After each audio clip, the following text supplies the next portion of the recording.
Muito bem, são 8h38, estamos de volta com Folha no Ar, primeira edição, hoje recebendo o empresário Fernando Loureiro, ele que foi secretário também de Transparência e Controle no município de Campos, e agradecendo já de antemão aí a todos os ouvintes, pessoal que está participando conosco aí também em nosso streaming no Face. E inclusive tem aqui uma pergunta, o Arnaldo, se você me permite então voltar esse bloco com dois temas aqui, sobre o Edmundo Siqueira. Ele diz: bom dia, o Edmundo Siqueira, que é também blogueiro aí da Folha, né? Tem blog hospedado no portal folha1.com.br. Movimentos como o Renova são válidos na medida que preparam e incluem novas pessoas na vida pública, mas esses movimentos não seriam partidos no fim das contas? Não estariam ditando regras e determinações aos seus membros sem ter o ônus de ser um partido, sendo um partido sem ser partido? Essa é a primeira pergunta. Depois a gente pode fazer a do Maurício Batista, que está aqui também, o Fernando. Bem, obrigado, Edmundo. Para quem participa do movimento, tem a oportunidade de participar, a gente acaba do lado de dentro tendo uma visão um pouco diferente do que muitas vezes as mídias partidárias acabam querendo estigmatizar um movimento tão legítimo como o Renova, né? Eu acho difícil o Renova ser comparado a um partido, porque tem como essência o suprapartidarismo. E eu lembro muito bem que no dia 9 de dezembro foi a nossa formatura se eu não me engano, Casa São Paulo, num baita espaço de orquestra lá em São Paulo, né, que era na antiga estação ferroviária 9 de julho. Espaço maravilhoso, maravilhoso. E o evento contando com inúmeras autoridades hoje políticas, né, e celebridades do nosso país, artísticas e tal. Mas um evento totalmente voltado para os alunos formados, para esses 1.170 alunos do Brasil todo que se formaram. E eu sabia que a gente já tinha informação interna de que essa turma de alunos representava 28 partidos políticos. De 33, né, que hoje tem no país, 28 partidos políticos tinham representação clara ali. Muito embora 60% dos alunos ainda não tinha partido quando participaram dali, ou grande parte deles, inclusive, pode ser que não venha nem candidato, porque não há essa obrigatoriedade. Você só vai participar do programa se você assinar um termo se comprometendo a vir candidato. Para um movimento que propõe uma democracia e uma liberdade de escolha, não seria algo muito autocrático ali exigir isso. E eu percebi na formatura movimentos muito curiosos. Ao lado de um grupo que vestia uma camisa vermelha e usava uma máscara do Lula, gritando Lula livre, tinha o outro lado pessoas debruçadas na sigla RBR fazendo arminha. Então, se esse movimento é político, eu acho que essas pessoas não vão se reconhecer tão bem no dia a dia. Mas, ao mesmo tempo, quando você vê o movimento acontecendo na prática, dentro de uma Câmara de Deputados, por exemplo, com esses 10 deputados federais formados, você vê um PDT, que é um partido de alinhamento mais à esquerda, um partido novo, que é um partido de alinhamento à direita, né, um partido considera uma direita legítima, debatendo política pública e construindo projetos juntos. E sem qualquer ciúme dos seus partidos. Quer dizer, de um sim, do outro não. Então, eu acredito muito que a gente precisa de movimentos que tragam formação política, né, que estejam dispostos a capacitar as pessoas que querem exercer papéis políticos. Porque a gente sabe que isso, na prática, influencia muito a atuação, seja ela parlamentar, executiva, e o Renova se propõe a isso. Eu acho que a gente, mais do que querer, muitas vezes, estigmatizar, né, ou colocar dentro de uma caixinha um movimento como esse, ou como tantos outros, o Movimento Acredito, o RAPS, né, que é voltado também para ações pela sustentabilidade dentro do contexto político, a gente precisa de mais movimentos desses, que isso se democratize mais no país, para que todo mundo, da menor cidade à grande capital do país, possam ter oportunidade de, para acessar a política, tenham informação, tenham conhecimento e tenham acesso a todas as ferramentas para se sentirem empoderados, para se envolver com a política, que, né, os ausentes nunca têm razão, né? Eu gosto de um vídeo que o Cortella cita isso, e acho que a política precisa mais do que nunca de pessoas comuns e mais preparadas e dispostas a se envolver na política para transformá-la. Eu acho que é isso, principalmente, que a população espera de quem se envolve com a política. Preparo, conhecimento, informação e compromisso com o que está indo lá fazer. Tem uma outra pergunta também agora do nosso ouvinte, o Maurício Furel Batista. Ele diz aqui, não vai existir renovação no próximo pleito. Deve trocar os personagens, já que a maioria dos partidos continuam os mesmos. Qualquer parlamentar não segue as diretrizes partidárias? Só fazendo uma observação à pergunta do Edmundo, na sexta-feira, para quem chegou na sexta-feira na própria formatura do Renova BR, eles disponibilizaram um espaço gigantesco, o próprio Renova, para que todos os partidos montassem um stand e apresentassem os seus partidos para os alunos do Renova. Todos. E eu acredito que uns 20 montaram um stand, e eu achei assim fantástico. Eram os partidos querendo vender as suas ideias e as suas propostas para pessoas que estão querendo participar da política. Então, isso é uma forma de voltar a legitimar a atuação partidária, que eu acredito muito.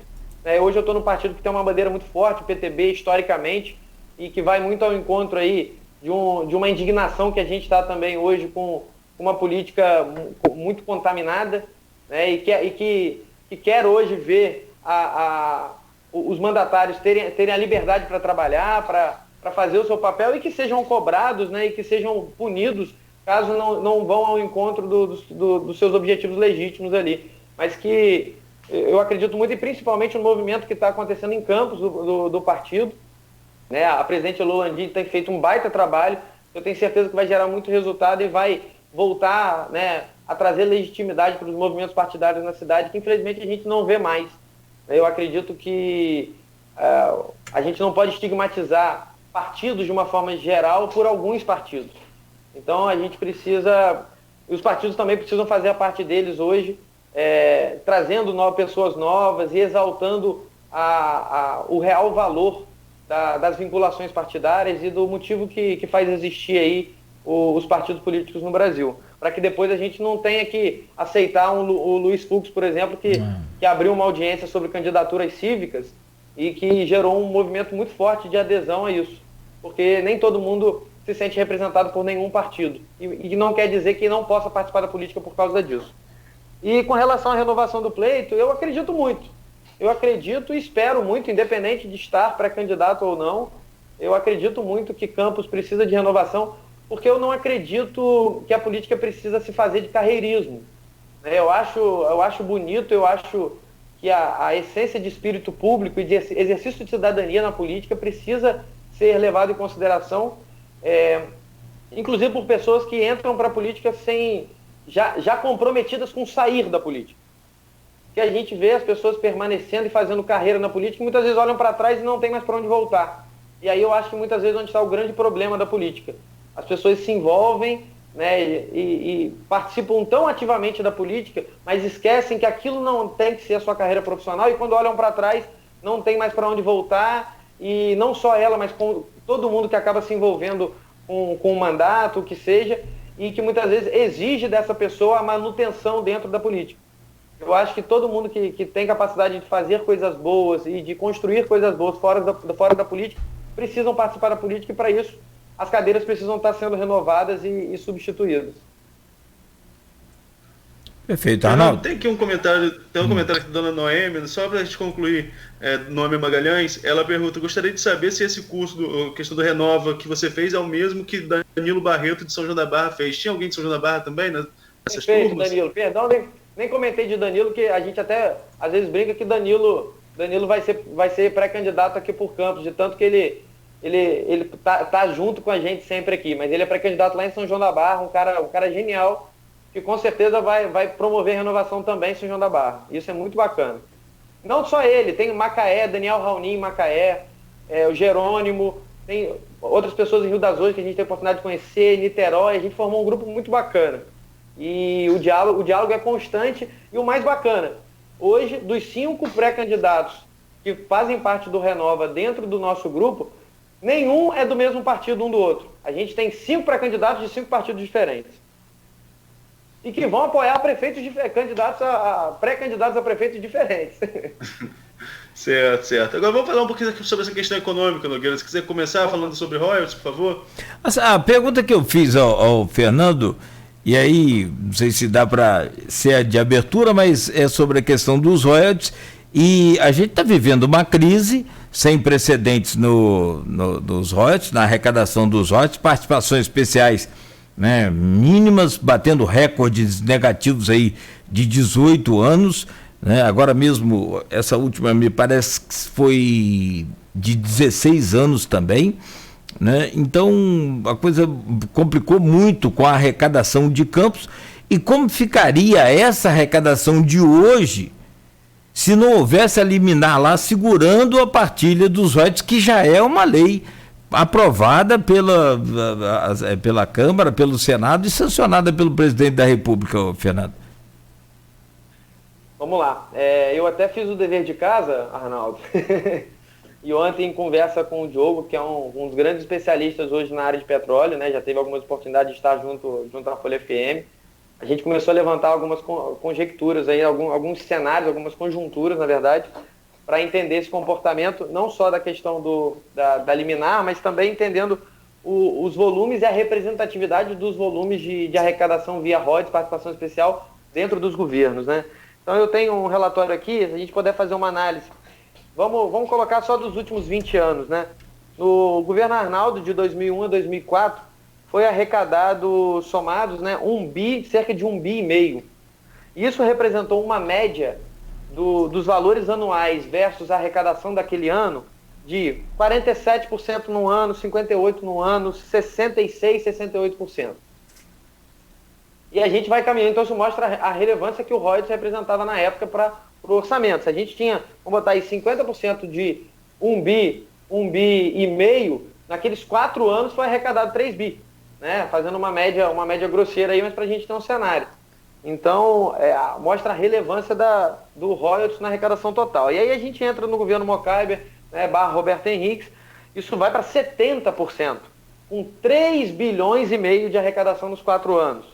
E aí a gente entra no governo Rosinha com uma média aí de 56, 58, 4 bi e meio no primeiro ano, no primeiro mandato, né, de 2009 a 2012, e de 2013 a 2016, uma média cai um pouco aí para a faixa de 44% e no último ano 37%, que é quando se tem a venda do futuro, né, a famigerada venda do futuro, né, que foi a cessão de direitos ou a operação de crédito, que a gente hoje não conseguiu descobrir que bicho foi esse, mas foi uma operação, como alguns costumam brincar, uma operação de crédito.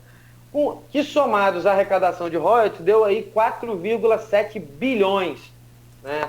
Então, entendendo que a cessão de direitos foi baseada em royalties, a gente teve uma antecipação de recebíveis de 4,7 bilhões. E aí, se a gente for fazer uma analogia com o atual governo, o governo Rafael Diniz, a gente tem aí até hoje uma arrecadação de 1,9 bilhões. A gente está chegando no final do ano, tem mais um semestre para finalizar, uma expectativa aí de arrecadar na faixa aí, eu não acredito que vá ser algo acima de 100, 150 milhões até o final do ano de royalties. A gente teve aí a participação especial menor da história, né, 1,1 milhão. A gente teve agora o terceiro menor pagamento de royalties dos últimos 16 anos, lembrando que os outros 2 menores foram no atual governo, né, foi o 16 e pouco e 9,8 milhões no mês passado, salvo engano. Então, há uma discrepância muito grande. E lembrando, Cláudio, eu não estou colocando a valor presente, tá? Quando a gente fala em que o governo Arnaldo recebeu 1,5 bilhão de 2001 a 2004 e Rafael hoje teve 1,8, 1,9 bilhão em 2017 a 2020, eu não estou colocando a valor presente. Aí quem sabe fazer conta de present value aí, só fazer aí que eu tenho certeza que vai chegar na faixa dos 2,5, 3 bilhões facilmente. Então é uma discrepância muito grande. E aí a gente entra numa discussão de campos para além dos royalties, né? Mas é muito difícil falar em campos para além dos royalties quando se fez muito dependente do royalties para viver. A gente quer muito não olhar mais o retrovisor, mas é muito difícil não se olhar no retrovisor quando você faz figa e sonha. Eu acredito que o prefeito muitas vezes tem pesadelos na semana do pagamento de royalties na expectativa de quanto vai cair, porque isso é determinante para o pagamento das contas em atraso. E você muitas vezes se deparar com 18 milhões, 9 milhões, 10 milhões, 1,1 milhão, quando em 2014 o mesmo pagamento pagou 178 milhões. Então há uma discrepância absurda, né? Isso tem toda uma contextualização histórica que foge à alçada de qualquer desses governos.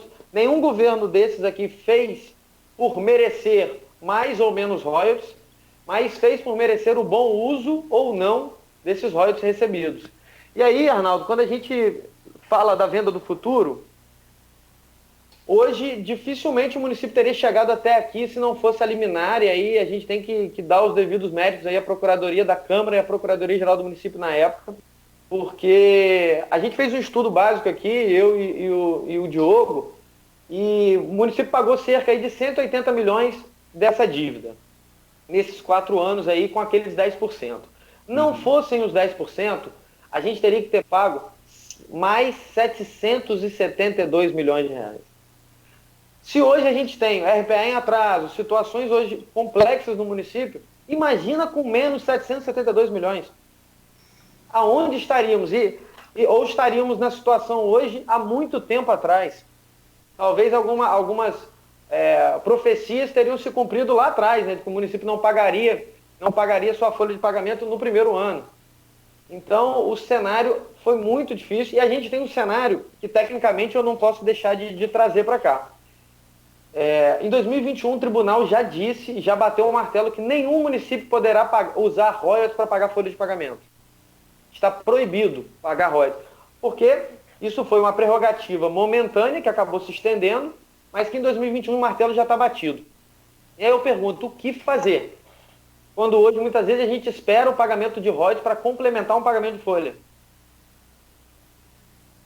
Então, a situação do município é muito mais complexa do que a gente pode imaginar, né? E a gente precisa de gente preparada para debater esses temas.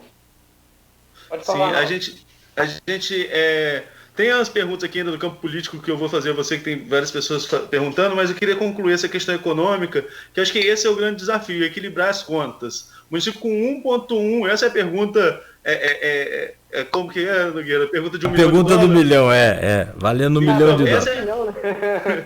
Ou do bilhão no nosso caso, né? É porque como você equilibrar as contas, né, com 1,1 bi de folha, que não vai reduzir, você não pode demitir servidor, né? Você não pode demitir o servidor, e com um orçamento que projetado em 1,7, mas que pode chegar a 1,5 já no próximo ano, independente de quem seja o prefeito, até mesmo por essas quedas de royalties. Equilibrar isso para manter serviços parece o grande desafio a partir de 2021, né? Sim, se a gente for fazer já um retrato do primeiro semestre, a gente teve uma perda de arrecadação de royalties no primeiro semestre de 150 milhões. E aí a gente tem que lembrar que a pandemia só veio a ampliar a redução na arrecadação, porque já vinha bem a menor do que o ano passado, por exemplo. Então a pandemia só maximizou as perdas, porque teve redução de contingente, consequentemente redução de produção, mas as nossas bacias já vêm numa redução de produção e num esquecimento como parte da política de investimento, no nosso caso de desinvestimento na nossa região, que tem provocado isso, que em contrapartida tem elevado a arrecadação a valores astronômicos para municípios como Maricá, Niterói, Presidente Kennedy, Ilhabela, que estão vivendo a sua bonança de royalties que a gente viveu em anos anteriores. Então, o nosso orçamento pela LDO, né, é 1.746 para o ano que vem, né, no estudo da LDO. O estudo da LDO trouxe o cenário de março, porque a gente entrega a LDO em abril, que não era tão ruim quanto se demonstrou agora em maio e junho. Então, é natural com que, para a lei orçamentária, que vai ser entregue em agosto, os estudos se atualizem em relação principalmente à arrecadação via royalties e participações especiais. Eu acredito aí, como eu não estou mais no governo, eu posso dar os meus pitacos aqui de mestrando em planejamento regional e gestão de cidades. e de curioso que gosta de estudar esses temas. Eu acredito que dificilmente o orçamento do ano que vem vai chegar perto de 1,7 bi, a execução do ano que vem. E orçamentariamente acredito que vá nessa linha, abaixo de 1,7 bi. E falando de uma folha de 1,1 bilhões, né, falando aí de um custeio de máquina que só de... Quanto que a gente não paga aí de limpeza pública, de aluguel de ambulância, de home care, de RPA, de remédio, de manutenção de escolas, de livro didático. Então, olha a quantidade de atribuições e programas de governo que precisam ser custeados. A gente tem aí os programas sociais. Livro não paga mais, né, Fernando? Oi? Livro não paga mais. Não paga mais. Graças a Deus, né? Onde já se viu pagar livro quando o governo federal oferece gratuitamente, né? Mas, enfim, são as curiosidades da nossa cidade. Mas hoje a gente tem um cenário muito difícil para enfrentar. Se a gente for fazer uma analogia por uma empresa, é uma empresa que tem mais de 60% da sua folha da sua receita comprometida com folha de pagamento, é algo muito preocupante. A gente tem uma reforma previdenciária municipal urgente para ser debatida, até para que a gente não perca repasses governamentais por conta disso. Ali a gente tem uma portaria 1348 do governo federal que precisa ser discutida aqui em Campos, né, e feitos reajustes aí nas alíquotas, porque a gente precisa se preocupar. Amanhã esse tema vai ser o tema central do debate da comunicação municipal, acredito que é o relatório da Prev Campos, e a gente vai ver o tamanho do rombo e o tamanho da insustentabilidade. Quem acompanha aí as audiências públicas vê que quando se apresenta a projeção atuarial do município, a gente tem menos aí de 12, 13 anos para ter um regime próprio de previdência deficitário, que não arrecada e não gera de recurso minimamente para pagar sua própria folha de nativos e pensionistas. Hoje o município já tem que complementar para pagar a folha, fazendo a devolução de valores que foram retirados em governos anteriores. Então a gente precisa ajustar, vai ter que ajustar essa alíquota, é uma exigência hoje, e mesmo assim a gente precisa se preocupar com a sustentabilidade do município, com a sustentabilidade dos servidores que tanto trabalharam e que merecem hoje se aposentar e que precisam muito reivindicar com que as políticas e decisões sejam feitas que vão ao encontro dessa sustentabilidade da Previdência Municipal. Agora, só para fechar essa questão econômica, quais são as alternativas para o município para voltar a ter uma boa arrecadação, sendo, como você mesmo colocou, royalties em campos maduros, em queda de produção, dificilmente teremos royalties como já tivemos, muito difícil que isso aconteça. E qual seria a alternativa para Campos?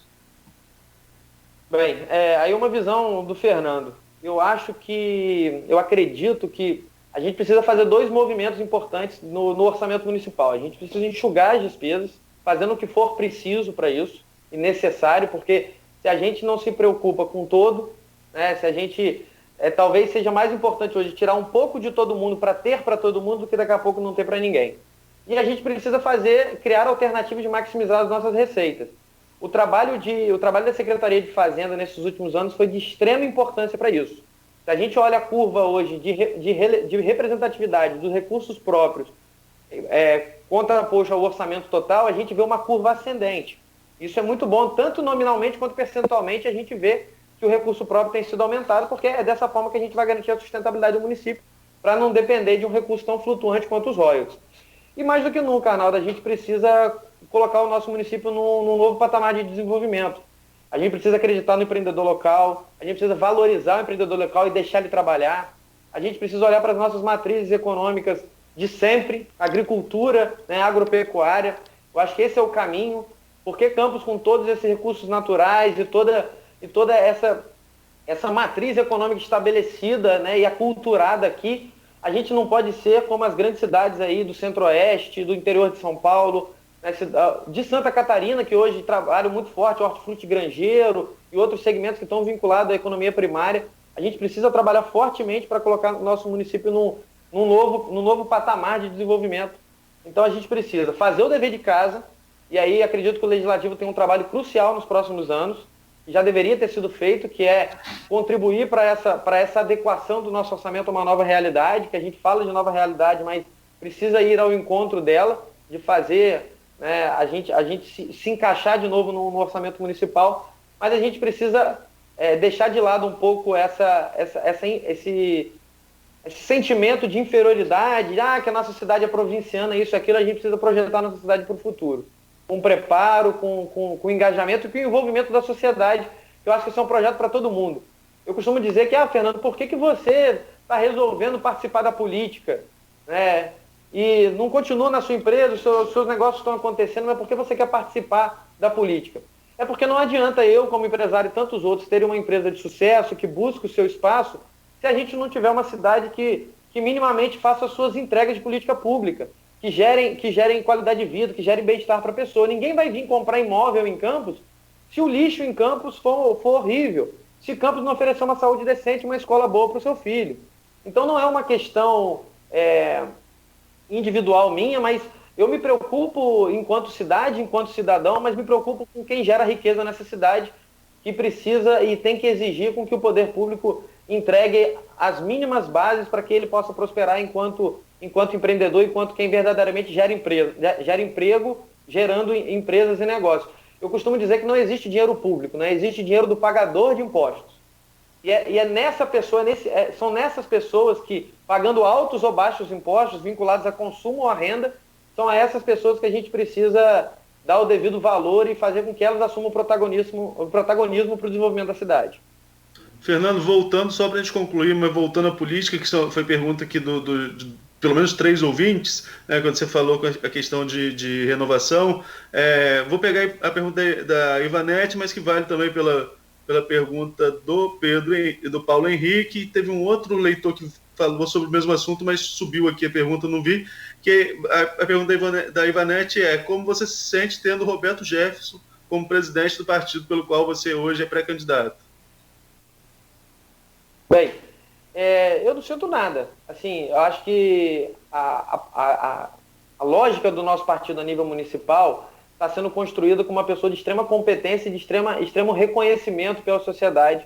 Né? O Lu, que faz um trabalho fantástico na área de envelhecimento saudável e ativo, que é uma pessoa, assim como eu, resolveu se envolver com a política, porque a política precisa de pessoas que não precisam da política, mas que entendam que se a gente não participar, a gente acaba dando espaço de ser representado porque a gente não quer ver representado. E eu vejo um PTB muito forte em Campos, eu vejo um PTB muito preparado para oferecer um processo de coalizão hoje em prol da nossa cidade, sem amarras políticas, né, sem depender de ninguém, e com um corpo de pré-candidatos hoje muito preparado e que traz muito orgulho para qualquer pessoa que queira ser candidato pelo partido. Eu fico muito feliz de saber que caso eu venha a ser candidato e não me eleja, eu vou poder olhar para aquele partido e ter certeza de quem me representa hoje lá, quem de certa forma, direta ou indiretamente, eu ajudei a estar lá, vai fazer um bom trabalho porque tem as prerrogativas para isso e enxerga o mesmo propósito do que eu. Então eu me preocupei muito mais na hora de escolher um partido, seja um partido voltado para o trabalhismo, que é muito mais do que voltar para o trabalhador, dar atenção ao trabalhador, mas a quem emprega também, entendendo que quem emprega é quem gera o trabalho, e que esse perfil, esse empresário precisa ser valorizado também.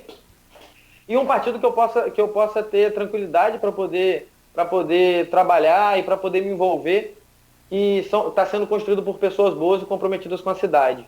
Então, esses são os valores que eu busquei, e tenho certeza que são os valores que eu comungo com as pessoas que hoje fazem parte dessa pré-nominata, vamos dizer assim, que vão estar construindo junto com a gente, e que eu tenho certeza também que caso eu chegue lá, vão ter orgulho e vão estar de forma participativa se envolvendo e construindo uma cidade melhor junto. Agora que a gente está terminando nosso bate-papo, só para quem está acompanhando a gente pelo Facebook desde cedo, esses instrumentos pendurados aí é só decoração ou são usados algumas vezes? Eu brinquei com o Cláudio que esse aqui é o meu quarto, o resto da casa é da minha esposa. Mas esse quarto aqui é meu. Aí todos os meus entulhos estão aqui. Aqui atrás tem um mapa da cidade, tem a minha bateria, tem meu carrão, minha caixa de som, meu computador, minha biblioteca de estudos. E os meus brinquedinhos aqui atrás, que meu filho adora me ouvir. E pra mim já basta. Se ele gosta de me ouvir, eu já estou satisfeito. É que ele não conhece nada ainda. Eu soube que ele te ajuda. Eu soube que é muito bom aí para tocar também. Aí é o Mulart, Hans Mulart. Toca muito. Nossa senhora. Antes para bater palma, para cantar parabéns, já racha o pagode como diz o outro.